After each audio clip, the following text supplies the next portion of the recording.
Hey, Teak Nation, it's Donnie Aldrich here. We're out at the TKE Leadership Academy out here in Colorado Springs. I have three special guests here with me. I have Rees Linville, I have Mike Peck, and Butch Mathenia.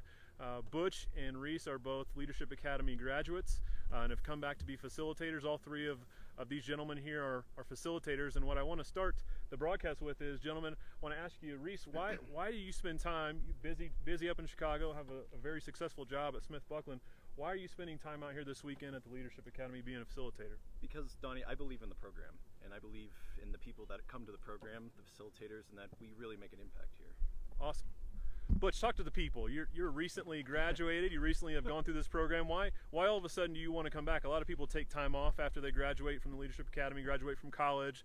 Then they take 5 or 6 years off, and then they come back to volunteer for the fraternity. Why are you doing it so quickly? Just to echo what Rees said, I believe in the program. I've seen firsthand the impact that it can have on these young men's lives, the impact it's had on my life, and I'm just eager to kind of share that and be part of the Fraternity for Life and keep it going. Mike, back there, you have been a multiple year facilitator. You're involved with the RLCs, and you always attend conclave and volunteer in multiple provinces throughout your tenure. Why this event? You have many other events. How does this event impact you personally versus any of the other TKE events that you go to? For me personally, it's watching our young frauders come in thinking one way, and then watching them kind of evolve and how their mindset changes and shifts throughout the next 4 days, and when they leave, knowing that they're leaving with a better skill set, more impact to be able to go back to their home chapters and make a difference. Rees, can you talk a little bit talk to the folks out there, because most people have heard of Leadership Academy, they've not seen anything about it in terms of seeing it in person, maybe even haven't seen this facility, which this is our 10th year being at La Foret out here in Colorado Springs, and what we want to do this weekend is bring that to life for you and let you see what this experience is like for the folks who never get to come out here and either volunteer or never get to be a participant. So Rees, can you talk about this facility as a participant and also someone now as a volunteer? Why is this such a great facility for the Leadership Academy? I think the isolation of it. We're alone here, just with the staff, the attendees, which are the frauders that come and apply and get accepted. And I think that being out here, you get that one-on-one time, and special guests come, like Donnie's here, and Grand Council come, and you get to just learn more about yourself and those around you. Thank you.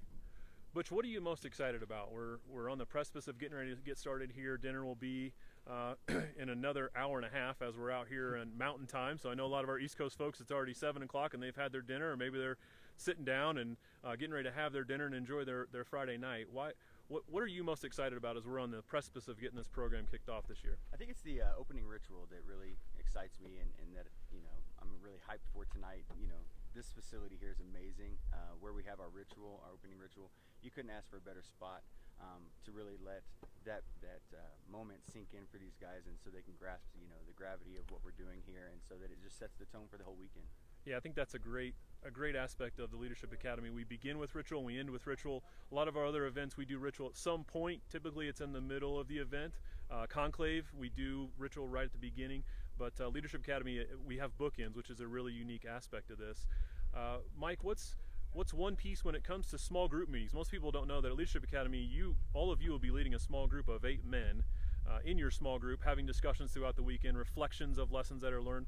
What's your favorite part of that process as a veteran of this event? What's your favorite part of that small group time that you have that unique experience with those 8 men that no one else at the Academy has with you? So I think first it's the impact of being able to dig deeper into things and make a bigger impact with whatever lesson was just taught or whatever activity we just did, being able to have that bigger impact. The other part of that is a relationship that you built prior to coming here. Then they get here and actually get to meet them, shake their hand, ask them how things went, and then throughout the small group process and all the different sessions, continuing that relationship, continuing that challenge, to challenge them to do more, to step outside their comfort zone, make a little difference, and then also support them when they do step outside their box or outside their comfort zone, try something doesn't work out. You can support them and help follow up and get them where they want to be. It's a great point. As we wrap up here, Rees, any last words? What are you most excited about as we get going? What could you share with folks that haven't had this experience either as a participant or have not been here as a volunteer, or even someone who's come and seen the program? What's an excitement piece or something that folks out there should know about the Leadership Academy? I don't know where to start. That's a hard question. do what you can to be here in some capacity. I'm honored to be here as a graduate and now a facilitator, and it evolves every year, and I get more and more excited about it as time goes on, and I'm just excited to really get our hands dirty here and learn a lot about each other. Butch, what would you share as the biggest piece that you could share? Folks who have never seen this, how about this? How about a guy who maybe is watching this, or this is going to get passed down as folks are going to see this throughout the weekend, some guy who's not applied, who's a sophomore, maybe he's a freshman seeing this for the first time, doesn't know what Leadership Academy is, or maybe they heard it from some other TKE alum, maybe a GPA such as Edwin Robinson, who I know is out there watching us. What would you tell them, that person thinking about applying or doesn't even know what this is, and maybe that's not for me? I think, the one thing I would tell them is that no matter what you think you know about leadership, you're going to come out here, you're going to learn more about yourself, you're going to learn more about the fraternity, you're going to learn more about leadership, and that's just going to make you a better man for the rest of your days. And it's something that you need to go out, put yourself in a position that you haven't normally been into, push your boundaries, and experience something new. Love it. Well, Teak Nation, thanks for joining us. Thanks for some of the folks who have made some comments out there.